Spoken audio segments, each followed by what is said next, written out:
You saved hard for your deposit and you're finally ready to buy. But here's the thing, your deposit is only part of the story.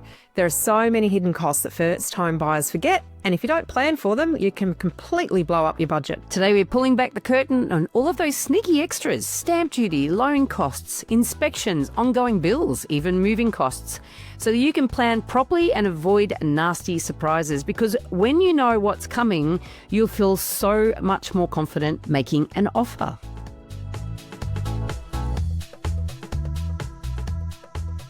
Welcome to Your First Home Buyer Guide, the podcast for first home buyers who want to feel confident, smart and totally in control of their property journey. I'm Veronica and that was Meighan, and yes, we're probably old enough to be your mums, which is a good thing because between us we've got decades of experience and we've got your back every step of the way. Our mission: to cut through the BS, keep it real and make sure you're buying smarter, not stressing harder. Quick heads up, we've created the First Home Buyer course, our step-by-step program to help you buy your first place with confidence and without the costly mistakes. The link's in the show notes, but stick with us first. You'll want to hear this episode. Today we're breaking down the hidden costs you need to plan for so your budget doesn't blow up in your face. It's not just your deposit you need to save for. Buying a property comes with a heap of extra costs and can easily catch first-time buyers off guard. So talking about the PACE system, we teach a process of buying a home. It's wrapped around what's called the PACE. PACE is preparation, action, commitment, execution. And within that are 10 steps. Get everything in the right order and things do go a hell of a lot smoother, right? So this episode is about a small part of step 2, which is money, and step 3, which is planning. Let's get stuck into it. We're going to start with the elephant in the room. Oh, good name for a podcast, Veronica. Stamp duty. Now, this is often the single biggest cost outside your deposit, and it varies a lot depending on which state you're buying in. Some states have concessions or exemptions for first home buyers up to certain purchase thresholds, but not everyone qualifies. And as I say, the thresholds change. And this is where many buyers can get caught off guard. You might run the numbers assuming you're exempt, only find the property you want doesn't qualify because it's just above the price threshold, so you have to pay a little bit of stamp duty or a lot. But it could be a few thousand or it could be tens of thousands of dollars that you really need to factor in from the start. Yeah, absolutely. Next up is loan costs. Everyone's heard of lender's mortgage insurance. If you haven't, we've done a few podcasts on it, or LMI as it's known, but not everyone understands how much it adds. If your deposit is less than 20%, it can run into tens of thousands depending on the property price. And on top of that, banks often charge application fees and sometimes valuation fees as well. And while each fee on its own might not seem huge, a couple $100 here, a few $100 there, when you add them all up, they really can add up very quickly and add up to quite a lot. So what's worse is that they're not always obvious in the marketing material. You often have to read the fine print. So if you're only budgeting for your deposit and repayments, you could be in for a shock when the bank hands you the full list of their charges. That's true. I was the first time I read the charges. So was I. Oh my goodness. Now let's talk about the legal side. You'll need a conveyancer or a solicitor to manage the contract or the conveyance or transfer of title. And fees vary depending on how complex the purchase is. Then there's the due diligence checks, building and pest inspections, strata reports if you're buying an apartment or within a strata complex. None of these are optional if you really want to protect yourself. And, skipping them to save money is a huge mistake. And the problem also that catches buyers out here is that you might actually go and get a few building and pest inspections. You might kiss a few frogs before you kiss the prince, so to speak, or the princess. So budgeting for some additional ones is really important because what a lot of people do, they go, oh, well, I missed out. I did it for 2 properties. I missed out. That cost me $500 every time. I'm not going to do it again. And the next property they buy, they don't do a building and pest inspection. You think, what is worse? Doing a building and pest inspection, missing out on a property, or buying one and not knowing anything that is wrong with it. That's sort of crazy, right? So if you miss a major structural issue or a problematic strata scheme, if you're buying strata and you're thinking, oh, I'm not going to buy a strata report, the costs down the track could be so much more than a few $100s, right? So you really got to think of these as insurance and spending a little bit up front to avoid those huge headaches later, but also budgeting to think I might need to get a few of them before we actually secure the right property. Yeah, you're spot on there. And we had a very real example just yesterday. It was actually not first home buyers, but within the buyer's agency business, a property that had a building and pest report that didn't look too bad. It was provided by the agent. But we then, on top of that, do a plumbing report and an electrical report. So those inspections happened yesterday. The auction's on Saturday. We're lining up quite well for the auction on Saturday until those reports both came back. And we're talking hundreds of thousands of dollars worth of work to fix underground issues, plumbing. It was the best $1,100 that those buyers could have spent to not buy that property. And they are so happy they spent it. Yeah, because that's the thing. You think of it as a waste of money until you realise how much it can save you. And that's a great example. Yep. Now, once you own the property, the bills don't stop at your mortgage. You've got strata levies if you're in an apartment or a townhouse. You've got council rates, water, supply of utilities, home insurance, contents insurance. These are the kinds of costs that quietly eat into your monthly budget if you have not got that accounted for. I read on some Facebook page this first home buyer outraged at having to pay council rates. Outraged. I'm like, where have you been living? Under a rock? But then I realised if you've only ever rented, you wouldn't even realise there is such a thing as council rates.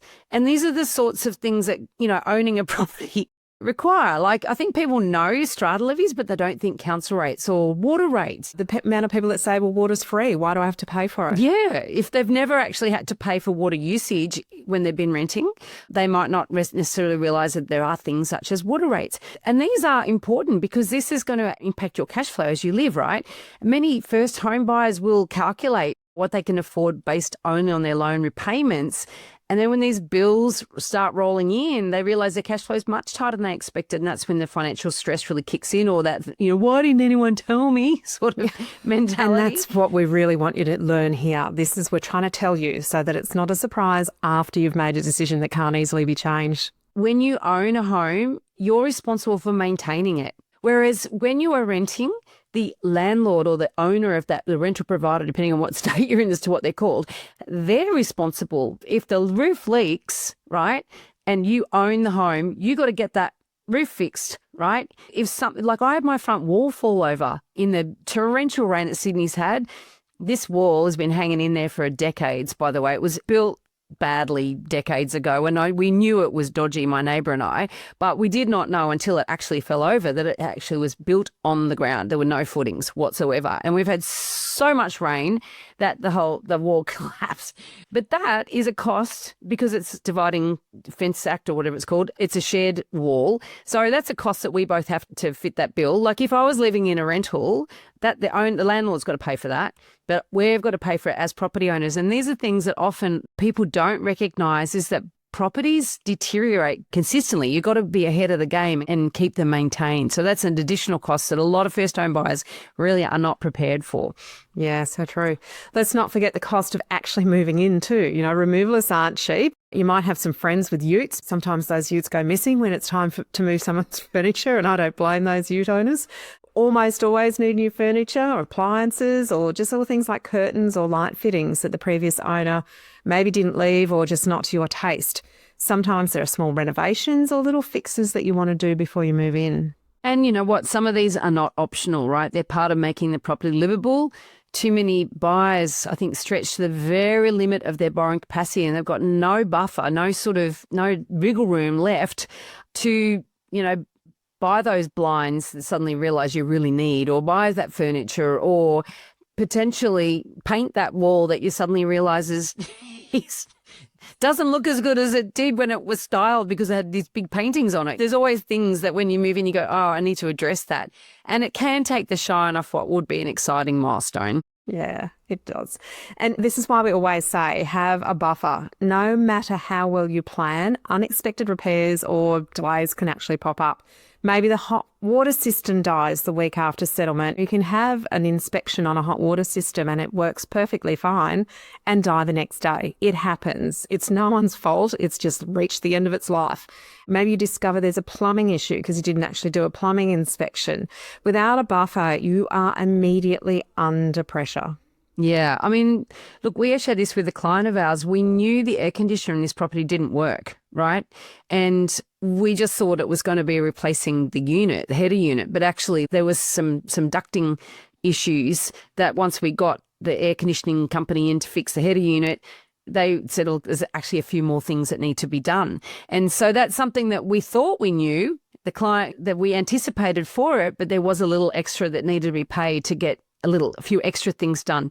So a buffer really isn't just about peace of mind. It's really about resilience, because, you can plan, you can do all the searches in the world. There can still be those little extras, like I just said, right? Life happens and property ownership will often bring surprises. So setting aside those extra funds really mean that you can handle them without sort of losing any sleep or having to go into debt. Yeah, that's the thing, isn't it? Sleep can be highly affected by home ownership. Let me reassure you of that.